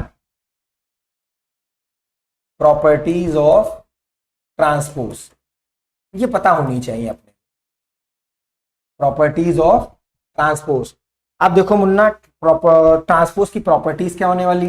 पहली प्रॉपर्टी है, अगर आप ए ट्रांसपोज का ट्रांसपोज करोगे तो आपको फिर से ए मिल जाएगा। मतलब डबल ट्रांसपोज आपको फिर से वही मैट्रिक्स देने वाला है जो आपको पहले मिली हुई थी, ठीक है ना? सेकंड आपका आता है कि अगर आप ए प्लस बी का होल ट्रांसपोज करते हैं तो ये आपका A transpose plus B transpose के बराबर होगा, और अगर यहाँ माइनस है तो आप माइनस लगा सकते हैं। अब ये एडिशन सब्ट्रैक्शन अभी आपको बताएंगे, है ना? इसके ऑपरेशंस अभी आगे हैं तो मैं समझाऊंगा आपको क्या कंडीशन है उनकी, ठीक है ना? तो आप इस तरीके से इसको सेपरेट कर सकते हैं, दिक्कत की कोई बात नहीं है। तीसरा आपका आता है, अगर दो मैट्रिक्स मल्टीप्लाई में है तो इसकी प्रॉपर्टी बनती है B transpose into A transpose की। अभी मल्टीप्लाई वाली चीजें मैं अभी थोड़ा सा रोकूंगा, आगे भी थोड़े से टॉपिक्स हैं हम उनको पढ़ेंगे, फिर आप ये समझ जाओगे कि मल्टीप्लाई कब होना है, कब चीजें होनी है, तो सारी चीजें तब आपको समझ में आएंगी। हालांकि कुछ प्रॉपर्टीज हैं, इनका वेरिफिकेशन भी आपको सवालों में मिल जाता है और आप करते भी हैं। अभी के लिए जरूरी बात क्या भैया कि आपके दो पार्ट आपके सामने हैं और इनको आप लर्न कर लीजिए, आपके इसके ऊपर सवाल बनते ही बनते हैं मुन्ना। अब आपका आता है ऑपरेशन, और यही ऑपरेशन हम बताने वाले थे आपको, ठीक है ना? अब यहाँ एडिशन, मल्टीप्लिकेशन, सब्ट्रैक्शन, इन सब की हम बात करेंगे, ठीक है? तो ऑपरेशन जैसे हम लोग बेसिकली जोड़ते घटाते हैं ना, वही है ना? जैसे पहला पॉइंट हमारा एडिशन, तो एडिशन में क्या होता है, आप ऐड करते हो, ठीक है ना? जोड़ दोगे, ठीक। अब ये जितने ऑपरेशन है इनके लिए अलग अलग सिचुएशन है। एडिशन सब्ट्रैक्शन के लिए हमारी मैट्रिक्स का जो ऑर्डर होना चाहिए वो सेम होना चाहिए, और मल्टीप्लिकेशन के लिए थोड़ा सा डिफरेंट कॉन्सेप्ट है, ठीक है? आओ देखो, जैसे आपको ऐड करना है या फिर आपको सब्ट्रैक्ट करना है, ठीक है ना? अलग अलग केसेस हैं इनके लिए। तो इसके लिए पहले तो आपका ऑर्डर क्या होना चाहिए? Order should be same. आपकी दोनों मैट्रिक्स का ऑर्डर क्या होना चाहिए दोस्त? एक जैसा होना चाहिए, सेम होना चाहिए, ठीक है ना? So order should be same, ये नेसेसरी कंडीशन ध्यान रखना। अब जैसे आपको एक मैट्रिक्स ए दे रखी हो, ठीक है ना? ए बी सी और डी, और एक मैट्रिक्स बी दे रखी हो, ठीक है ना? और ये आपको अल्फा बीटा गामा और लैम्डा दे रखा हो, और आपको कहता है कि ए प्लस बी निकालो। तो पहले तो आप ये देखोगे ना भाई कि आपके दोनों के ऑर्डर सेम है कि नहीं है, तो नजर आ रहा है हमें सेम है, ऑर्डर क्या है दोनों के? सेम है, ठीक है ना? तो अब आप जब इसको जोड़ोगे ना तो मैट्रिक्स तो 2x2 की ही मिलेगी भाई, लेकिन एक डिफरेंस ये आएगा कि आपके करस्पॉन्डिंग एलिमेंट आपस में जुड़ जाएंगे, ए प्लस अल्फा हो जाएगा, ये बी बीटा से तो बी प्लस बीटा हो जाएगा, ये सी गामा से तो सी प्लस गामा हो जाएगा, और ये डी लैम्डा से तो ये डी प्लस लैम्डा हो जाएगा, ठीक है ना? खत्म, यही ए प्लस बी है। और अगर माइनस करना हो तो यहां माइनस कर दो। तो ये बेसिक ऑपरेशंस हैं, इजी ऑपरेशंस हैं, आराम से कर लोगे, इसमें दिक्कत नहीं होने वाली, राइट? तो आपको बस उठा करके करस्पॉन्डिंग एलिमेंट को जोड़ना है, और अगर घटाने को बोलेगा तो घटा दोगे, है ना? तो सिंपल चीज है। मेन मजा आता है जब आप करते हो मल्टीप्लिकेशन, उसमें कॉन्सेप्ट अच्छा है तो हम उसको समझाते हैं आपको अब, ठीक है ना? तो बात कर रहे हैं अब मल्टीप्लिकेशन ऑफ मैट्रिसेस के, ठीक है ना? कि मैट्रिक्स को कैसे मल्टीप्लाई करना है, आइए उस चीज पर बात करते हैं। तो जैसे आपने एडिशन और सब्ट्रैक्शन समझा है, बिल्कुल वैसे हमें करना है मल्टीप्लीकेशन भी। थोड़ा सा अंतर आने वाला है यहाँ पर, वो आता है इसकी कंडीशन में। जो इसकी नेसेसरी कंडीशन होती है वो थोड़ी सी अलग होती है। तो आइए देखते हैं फटाफट। Now multiplication of matrices, multiplication of matrices, ठीक है। अब ये क्या होने वाला है समझना, मल्टीप्लाई में क्या करना होता है। तो जैसे दोस्त तुम्हारे पास दो मैट्रिक्स है, एक मैट्रिक्स ए है मुन्ना, और ये है अपन की ए आई जे, और इसका ऑर्डर है दोस्त एम क्रॉस एन। और एक दूसरी मैट्रिक्स हमारे पास आ रही है बी मैट्रिक्स, जिसका ऑर्डर क्या है बी आई जे, और ये क्या है भैया पी क्रॉस क्यू, ऑर्डर इसका पी क्रॉस क्यू है। सो अगर तुम ए इंटू बी करना चाहते हो, मतलब ए को मल्टीप्लाई बी से करना चाहते हो इन केस, तो यहां पर ए को क्या बोलते हैं, it is called as pre multiplier. जो पहले मल्टीप्लाई हो रही होती है उसको बोलते हैं pre multiplier, and that is your post multiplier matrix. Okay, post multiplier. तो होता क्या है दोस्त, जैसे तुम यहां मल्टीप्लाई करना चाह रहे हो तो ए आई जे का मल्टीप्लाई तुम्हें करना है, और इसका ऑर्डर एम क्रॉस एन है, and you are multiplying with B I J, और इसका ऑर्डर है पी क्रॉस क्यू। तो मेरे भाई ये मल्टीप्लाई तभी होंगी जब इसका नंबर ये और ये आपस में क्या होंगे, सेम होंगे। अब इसको क्या बोलते हैं, तो देखो जब भी तुम मैट्रिक्स को मल्टीप्लाई करोगे तो जो पहली वाली मैट्रिक्स है उसके नंबर ऑफ कॉलम्स बराबर होने चाहिए दूसरी वाली मैट्रिक्स के नंबर ऑफ रो के, और अगर ऐसा नहीं है तो सॉरी, मैट्रिक्स मल्टीप्लाई नहीं हो सकती। तो अगर तुम्हें मैट्रिक्स मल्टीप्लाई करना है तो पहली मैट्रिक्स का जो नंबर ऑफ कॉलम है और दूसरी मैट्रिक्स का नंबर ऑफ रो है वो तुम्हें सेम करना पड़ेगा, सेम होगा तभी होगा, तभी वो मल्टीप्लिकेशन पॉसिबल है।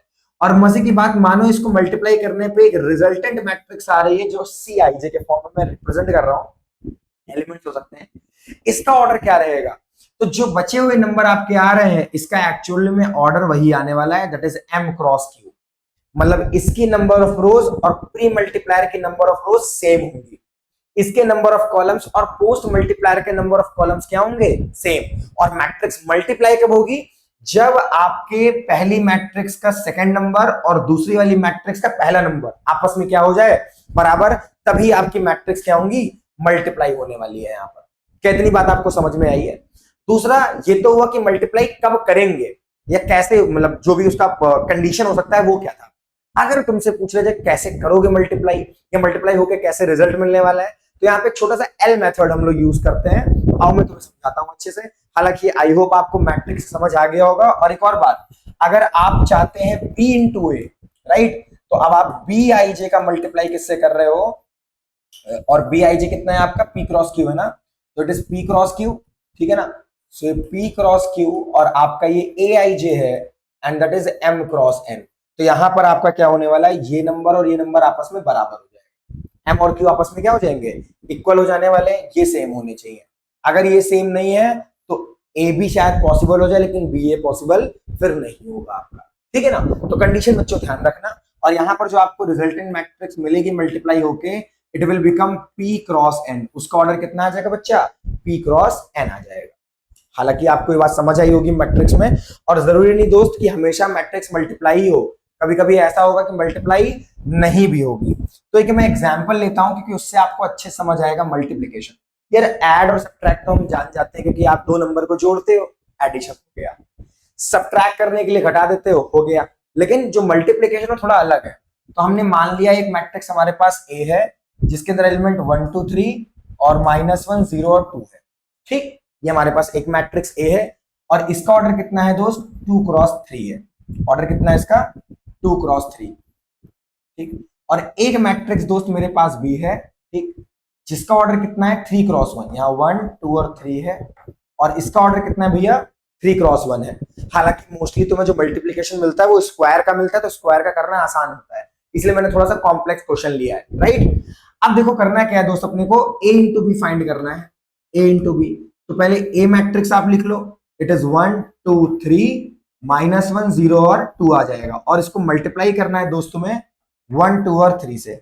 अब जरा ऑर्डर का गेम खेलो, देखो ऑर्डर कितना है, इसका ऑर्डर है दोस्त 2 क्रॉस 3, इसका ऑर्डर है 3 क्रॉस 1। क्या दोनों नंबर सेम है, हाँ सर जी। अब मल्टीप्लाई कर सकते हो दोस्त, अब तुम मल्टीप्लाई करने के लिए तैयार हो। तो जब मल्टीप्लाई होगी उसका ऑर्डर क्या आएगा, उसका ऑर्डर 2 क्रॉस 1 आएगा, मतलब 2 रो होगी और एक कॉलम। और वैल्यू कैसे निकालोगे, अपने को साइज पता है तो हमने मैट्रिक्स को पहले ही डिजाइन कर लिया, लेकिन मुद्दा ये है कि अपन वैल्यू कैसे निकालें, कैसे जाने कि क्या आने वाला है। तो देखो दोस्त, करना क्या होता है, L method, inverted L method कहते हैं। आपको ये रो इस कॉलम से मल्टीप्लाई करनी है, आपको पहला एलिमेंट मिलेगा। और ये चीज ज्यादा अच्छे से आप तब सीखते हैं जब आप क्वेश्चंस को प्रैक्टिस करते हैं। इसको रटना थोड़ा मुश्किल है, जब आप अच्छे से क्वेश्चंस को प्रैक्टिस करोगे तभी आएगा। तो वैसे करते क्या है, रो को कॉलम से, पहली वाली मैट्रिक्स से रो को मल्टीप्लाई करते हैं, दूसरी वाली मैट्रिक्स से कॉलम से, और हर एक कॉलम से हो जाता है। तो आपका ये इससे मल्टीप्लाई करोगे कितना आएगा, पहला वाला एलिमेंट पहले वाले से 1, फिर आप प्लस साइन यूज करोगे, दूसरा वाला एलिमेंट दूसरे से 2 2 जा 4, फिर आप प्लस यूज करोगे, और तीसरा वाला एलिमेंट तीसरे से करोगे तो 3 3 जा 9, खत्म हो गया पहला वाला मल्टीप्लाई, पहला एलिमेंट हमें मिल गया है। अब नेक्स्ट के लिए आप सेकंड रो को इस कॉलम से मल्टीप्लाई करो, तो 1 into -1 -1, 0 into 2 0, 2 into 3 it is 6। अब सॉल्व कर लीजिए, आपका आंसर आ चुका है। मल्टीप्लाई होकर के जो आपको 2 क्रॉस 1 की मैट्रिक्स मिल रही है वो 9 और 1 10, 4 14, और 6 और -1 आपका कितना आ रहा है, 5। ये आपका आंसर आ चुका है। दैट्स ऑल गाइस, खत्म, फिनिश। करना क्या होता है मल्टीप्लाई में, रो को किससे मल्टीप्लाई करोगे, कॉलम से, रो के एलिमेंट्स को कॉलम से। मान लो यहाँ पर एक और रो आ रही होती तो हम इस रो को अपनी, सॉरी एक और कॉलम आ रहा था इसके अंदर, तो रो को हम कॉलम से फिर मल्टीप्लाई करते हैं। आई होप आपको बात समझ आई होगी। बाकी चिंता मत करो, जब मैं क्वेश्चंस की क्लास लूंगा, जो डिस्कशन क्लास उसको मैं बोलता हूँ, आपको सारी चीज समझ आएंगी, गारंटी है मेरी। ओके, अच्छा भैया एक बात पूछूं मैं तुमसे बबुआ, ये बताओ जरा इसके अंदर क्या बीए पॉसिबल है? तो बीए पॉसिबल नहीं है, काय को? अगर मैं तुमसे बोलूं भैया बी इंटू ए पॉसिबल है, आप तुरंत कहोगे सर नहीं पॉसिबल है। क्यों? क्योंकि ये जो ऑर्डर वाली जो कंडीशन है ये उसको सेटिस्फाई नहीं करेगा। जब आप बी इंटू ए निकालने जाओगे तो ये आपका 3 क्रॉस 1 है और यहाँ 2 क्रॉस 3 है, तो क्या 2 और 1 बराबर होते हैं? बिल्कुल नहीं। ये तो किसी फर्स्ट क्लास के बच्चे से बोलोगे वो भी कह देगा बिल्कुल नहीं पॉसिबल है, यहाँ पर मल्टीप्लाई पॉसिबल नहीं, राइट? तो ये हुई आपकी कंडीशन मल्टीप्लीकेशन की, जहां पर मेन चीज आपकी ये है कि आपको ऑर्डर के बारे में आइडिया होना चाहिए, और इतना ध्यान रखो पहली मैट्रिक्स का पीछे वाला नंबर दूसरे वाली मैट्रिक्स का आगे वाला नंबर बराबर होना चाहिए, मल्टीप्लाई होगा, और बाकी हमारे ऑपरेशंस एडिशन सब्ट्रैक्शन के हो गए, राइट? That's all. अब हम लोग कुछ प्रॉपर्टीज की बात करेंगे। हालांकि बच्चों अगर मैं आपसे बात करूं तो इतना लेक्चर आपको हर जगह मिल जाएगा, इतना ही लोग पढ़ाते भी, इतना ही सफिशिएंट भी होता है, आपके एग्जामिनेशन में आपको सवाल भी इससे मिलते हैं। लेकिन सिलेबस के अंदर आप अगर जाओगे तो कुछ टॉपिक्स और हैं, कुछ पॉइंट्स और हैं जो हमें पता होने चाहिए, जो प्रॉपर्टीज हमें पता होनी चाहिए। जैसे सिंपल प्रॉपर्टीज ऑफ एडिशन और मल्टीप्लिकेशन की क्या क्या होती हैं, और स्केलर मल्टीपल क्या होता है इसके बारे में जानेंगे। ओके, स्केलर मल्टीपल क्या होता है इसके बारे में समझेंगे। तो देखिए, simple properties of addition, multiplication and scalar multiplication. तो पहले अगर हम प्रॉपर्टीज की बात करें तो प्रॉपर्टीज में आपकी आ जाती है, देखो वैसे तो अगर मैं अलजेब्रा में बात करूं तो आपकी 3 प्रॉपर्टीज जो मोस्टली आती हैं, है ना, वही है मैक्सिमम। जैसे आपका हो जाता है क्यूमुलेटिव लॉ, है ना, जो, और एडिटिव हो गया आपका, इनवर्स हो गया, और बहुत सारी चीजें हैं पर उतना इंपॉर्टेंट नहीं है। और जो 3 लॉ है, जैसे डिस्ट्रीब्यूटिव लॉ हो गया आपका, एसोसिएटिव लॉ हो गया, और कम्यूटेटिव लॉ हो गया, कम्यूटेटिव नहीं सॉरी कम्यूटेटिव, 3 आपके लॉ बहुत ही इंपॉर्टेंट है, उन्हीं पे आपके प्रॉपर्टीज हो जाएंगी। तो पहली प्रॉपर्टी आपकी होती है commutative, it is not cumulative, commutative होगा। Okay, commutative. कम्यूटेटिव लॉ क्या कहता है कि अगर आप कोई टास्क ए और बी से करा रहे हो, एक रिजल्ट आया, और वही अगर आपका बी और ए से आ जाता है तो इसको बोलते हैं कम्यूटेटिव। तो जैसे आप अगर एडिशन में जाओगे तो आप चाहे ए प्लस बी निकालो या आप बी प्लस ए निकालें, ये दोनों ही क्या है आपके ट्रू होंगे और आपको सेम रिजल्ट देने वाले हैं। आप चाहे मैट्रिक्स में ए प्लस बी करो और चाहे आप बी प्लस ए करो, दोनों वैल्यू क्या आएगी, सेम आएगी। पर मल्टीप्लाई में ऐसा पॉसिबल नहीं है, आपका ए इंटू बी जरूरी नहीं है कि बी इंटू ए हो। तो आपका एडिशन क्या होता है, कम्यूटेटिव तो है, लेकिन आपका प्रोडक्ट कम्यूटेटिव नहीं होता है। इसको मैं अलग से भी एक्सप्लेन करूंगा आपको रीजन, ठीक है? प्रोडक्ट आपका कम्यूटेटिव इसलिए नहीं है, इससे पहले ही वाला क्यों अलग से करना दोस्त, अपने पास एग्जांपल है, ए इंटू बी तो पॉसिबल है लेकिन बी इंटू ए पॉसिबल नहीं है अपने पास, खत्म। यही एग्जांपल तुम इसमें चिपका सकते हो, कोई दिक्कत की बात नहीं है। ओके, जो नेक्स्ट प्रॉपर्टी आती है आपकी, वो आपकी आती है एसोसिएटिव, है ना, एसोसिएटिव प्रॉपर्टी आती है, एसोसिएटिविटी। अब इसके अंदर क्या होता है कि अगर आप a प्लस बी प्लस सी निकालते हो, a प्लस बी प्लस सी ऐसे निकाल लो, और चाहे आप इसे a प्लस बी प्लस सी कर दो, एडिशन आपका एसोसिएटिव भी होता है। आपके पास 3 मैट्रिसेस हैं, तो आपने पहले b प्लस सी को जोड़ा, फिर आपने एडिशन किसके साथ किया, a के साथ। ये रिजल्ट आपको वही देगा अगर आप a प्लस बी को पहले जोड़ लें, बाद में आप किससे जोड़े, c के साथ, you will get the same result. तो इस प्रॉपर्टी को बोलते हैं आपका associativity. But for multiplication it is not right. Multiply में ऐसा जरूरी नहीं है कि आपकी 3 मैट्रिक्स मल्टीप्लाई हैं ऐसे करके ए बी सी, ये जरूरी नहीं आपका कि ये ए इंटू बी और सी के बराबर ही हो। कभी कभी ऐसा होगा कि प्रोडक्ट पॉसिबल ही नहीं है, तो ये आप ध्यान रखिएगा, इट इज नॉट नेसेसरी। इसमें ऐसा नहीं होता है, पर इसमें ये पॉसिबल है, मैं इसलिए टिक मार्क कर दे रहा हूं जिसमें ट्रू होने वाला है। ओके, तो कम्यूटेटिव और एसोसिएटिव। डिस्ट्रीब्यूटिव में, एडिशन में तो डिस्ट्रीब्यूटिव सिंपल चीज है। मल्टीप्लाई में ऐसा रहता है कि आपका अगर a इंटू बी प्लस सी है तो उसे हम ए बी प्लस ए सी लिख सकते हैं कि नहीं, राइट। तो वो डिस्ट्रीब्यूटिव प्रॉपर्टी होती है, हालांकि उतनी जरूरी नहीं। सबसे ज्यादा जरूरी आपकी कम्यूटेटिव है, क्योंकि आपका मल्टीप्लीकेशन कम्यूटेटिव परफॉर्म नहीं करता है। और आप अपने सिलेबस में जब जाओगे तो आपको साफ साफ नजर आएगा, मैं दिखाता हूं अभी आपको। ये देखिए, ये आपके सिलेबस की हेडिंग है बच्चा। जब आप इसमें जाएंगे तो यहाँ साफ साफ आपको मिलेगा non commutativity of multiplication, right, जो नेक्स्ट टॉपिक है हमारा। ओके, एग्जिस्टेंस है ना, और नॉन जीरो एग्जिस्टेंस भी आपको बताऊंगा मैं भी। तो ये कम्यूटेटिव वाली प्रॉपर्टी ज्यादा जरूरी है। ओके, तो अभी हम इस पर डिस्कशन करेंगे बच्चा, ठीक है ना। पहले हम लोग इस पे कर लेते हैं। अब इसके बाद आपका टॉपिक आता है स्केलर मल्टीप्लीकेशन का। ये सब छोटी मोटी बातें हैं जो बहुत जरूरी हैं। ओके, स्केलर मल्टीप्लीकेशन क्या है? सर जी हमने मैट्रिक्स मल्टीप्लीकेशन तो अभी पढ़ा, उसमें 2 मैट्रिक्स मल्टीप्लाई करते हैं और कुछ ऑर्डर का गेम चल रहा होता है। हाँ बच्चा, बिल्कुल वैसे ही है, बस यहाँ पर एक नंबर मल्टीप्लाई हो रहा होगा एक मैट्रिक्स से, एक नंबर मैट्रिक्स से मल्टीप्लाई होगा। तो क्या कंडीशन है देखो, स्केलर मल्टीप्लीकेशन। डिटरमिनेंट जब पढ़ोगे तो उसमें और इसमें बच्चे बहुत कंफ्यूज होते हैं। स्केलर मल्टीप्लीकेशन क्या होने वाला है, तो भैया करना है क्या है, समझना ध्यान से। जैसे तुम्हारे पास एक मैट्रिक्स दे रखी है और ये 2x2 की मैट्रिक्स है ABCD, ऑर्डर कितना है इसका 2x2, और तुम एक स्केलर, ये के क्या है तुम्हारा, एक स्केलर नंबर है, राइट, और इसे तुम मल्टीप्लाई करना चाहते हो, तो के ए क्या बनेगा तुम्हारा, के ए। सो आप के को मल्टीप्लाई करोगे इस मैट्रिक्स के साथ में। तो स्केलर मल्टीप्लीकेशन ये कहता है मेरे बच्चे कि अगर आप मल्टीप्लाई करोगे किसी नंबर को किसी मैट्रिक्स से, तो उस मैट्रिक्स के हर एक एलिमेंट से वो नंबर क्या हो जाएगा, मल्टीप्लाई। मतलब ये के ए, के बी और के सी और के डी हो जाएगा, that's all, it is become के ए। इसे कहते हैं स्केलर मल्टीप्लीकेशन, राइट, जिसमें आप किसी नंबर या किसी स्केलर को आप मैट्रिक्स से मल्टीप्लाई कर रहे होते हो और आपको रिजल्ट मिलता है कि आपके मैट्रिक्स का हर एक एलिमेंट उस पर्टिकुलर स्केलर नंबर से क्या हो चुका है, मल्टीप्लाई हो चुका है। बोलो हाँ या ना, इतनी बात समझ आई। तो आइए अब नेक्स्ट टॉपिक की ओर चलते हैं, and the next topic is non commutativity of the multiplication. जो मैंने अभी आपको ऊपर समझाया है कि आपका a इंटू बी जरूरी नहीं कि बराबर हो b इंटू ए के। और एग्जाम्पल के लिए आप, जो मैंने ऊपर भी एग्जाम्पल दिया आपको, आप वो उठा सकते हो कि उसके अंदर a इंटू बी तो पॉसिबल है लेकिन b इंटू ए पॉसिबल नहीं है, ठीक है ना। तो ऐसा जरूरी नहीं होता कि आपकी 2 मैट्रिक्स का मल्टीप्लीकेशन करो, ए बी निकालो और बी ए निकालो। कम्यूटेटिव का मतलब होता है कि हमने पोजीशन बदली, उससे आउटपुट बदलना नहीं चाहिए, और अगर बदल रहा है तो वो कम्यूटेटिव नहीं है। तो इसमें तो ऐसा होता है कि आपका एक कम्यूटेटिव नहीं होता है, राइट। सो मल्टीप्लीकेशन आपका कम्यूटेटिव नहीं है। उसके बाद आपका इसी में आगे टॉपिक जो सिलेबस में लिखा हुआ है कि ऐसी मैट्रिसेस का भी हमें बात करनी है जिनका प्रोडक्ट तो 0 आता है लेकिन वो खुद 0 के बराबर नहीं है।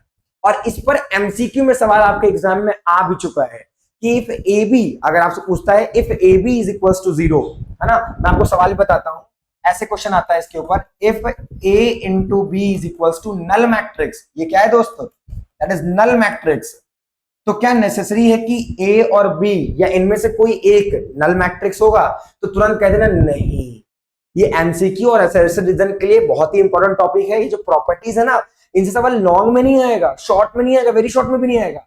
इससे सवाल तुम्हारा बनता है एमसीक्यू या असर्शन। और विश्वास मानिए, अगर आपने इंटरनल एग्जाम्स दिए होंगे, आपके मोस्टली गलतियां आपकी होती होंगी असर्शन में। और वो क्यों होती है? क्योंकि वहां पर वो कॉन्सेप्ट में एक छोटा सा पॉइंट छूट जाता है, राइट। तो उसको डिस्कस कर लेते हैं।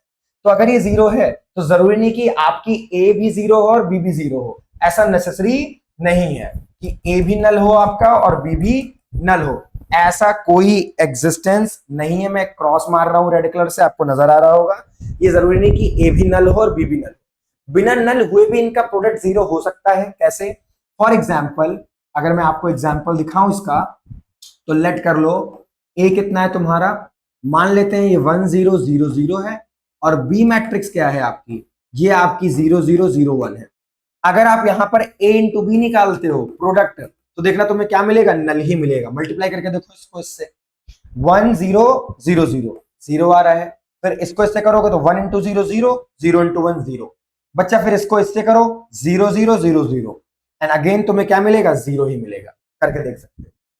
तो ऐसा बिल्कुल जरूरी नहीं है, इस लाइन को कहीं लिख लो, है ना, सिलेबस में है भी है हमारे, आप जाकर के देख सकते हो कि अगर दो मैट्रिक्स का मल्टीप्लाई नल मैट्रिक्स के बराबर है तो ये जरूरी नहीं कि वो दोनों मैट्रिक्स भी नल के बराबर हो या उनमें से कोई एक मैट्रिक्स भी नल के बराबर हो, ऐसा बिल्कुल जरूरी नहीं है। अगर वो दोनों मैट्रिक्स नल मैट्रिक्स के बराबर नहीं है तो भी उनका मल्टीप्लाई क्या आ सकता है, 0 आ सकता है, नल बन सकता है। इस बात का विशेष ध्यान रखना। ये नहीं, ऐसे बहुत सारे एग्जाम्पल बना सकते हो तुम, इनफाइनाइट मैट्रिक्स दे सकते हो, यहाँ 2 कर दो, यहाँ 5 कर दो, नंबर बदल दो तुम, तब भी वही आंसर आएगा बच्चा। इस बात का ध्यान रखना कि दो मैट्रिक्स का मल्टीप्लीकेशन नल आ रहा है तो जरूरी नहीं कि वो भी नल हो या उनमें से एक नल हो, है ना। अगर वो दोनों नल नहीं है तो भी आपका मैट्रिक्स मल्टीप्लीकेशन नल आ सकता है और ये क्वेश्चन असर्शन रीजन में बनता है। असर्शन रीजन के लिए इंपॉर्टेंट टॉपिक है। आई होप आपको मेरी बात और सामने दिया गया एग्जाम्पल समझ आया होगा, जो कि आपका दोनों क्या है, 2x2 का ही है। दोनों ही क्या है आपका, 2x2 का है। मजा आया, समझ आया आप सभी को, राइट। जैसा भी लगे कमेंट में जरूर बताना आप लोग। अगर कोई टॉपिक में डाउट रहते तो बताना, मैं सेपरेटली पढ़ा दूंगा उसे तुम्हें, ठीक है ना, सेपरेटली बता दूंगा। अब नेक्स्ट आपका ये लास्ट हेडिंग होने वाली है, okay, that is the end of the class. लगभग लगभग अब खत्म हो रहा है टॉपिक हमारा, राइट। और ये कॉन्सेप्ट का हमारा लास्ट पार्ट है जहां पर हम इन्वर्टिबल मैट्रिसेस की बात करेंगे। अब कुछ बच्चे सोचेंगे सर इन्वर्टिबल मैट्रिक्स तो डिटरमिनेंट में आती है, ए इनवर्स बराबर adjoint of A upon determinant of A. ये मैं उसकी बात नहीं कर रहा, यहां पर थोड़ा सा अलग केस है। अलग केस क्या है समझना दोस्त, अलग केस क्या है समझना।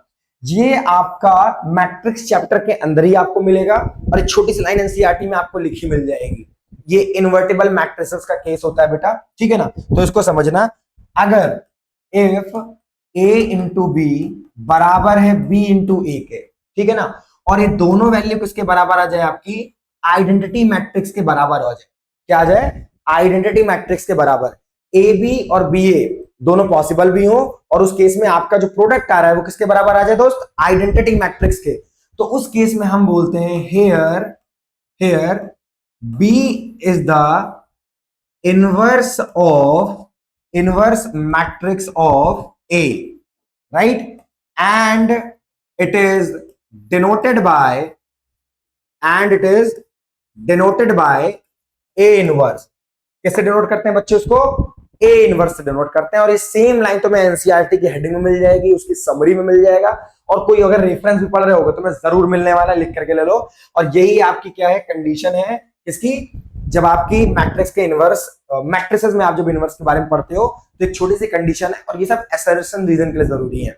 इसके डायरेक्ट क्वेश्चन नहीं होते बच्चों, असर्शन रीजन में टॉपिक पूछा जाएगा।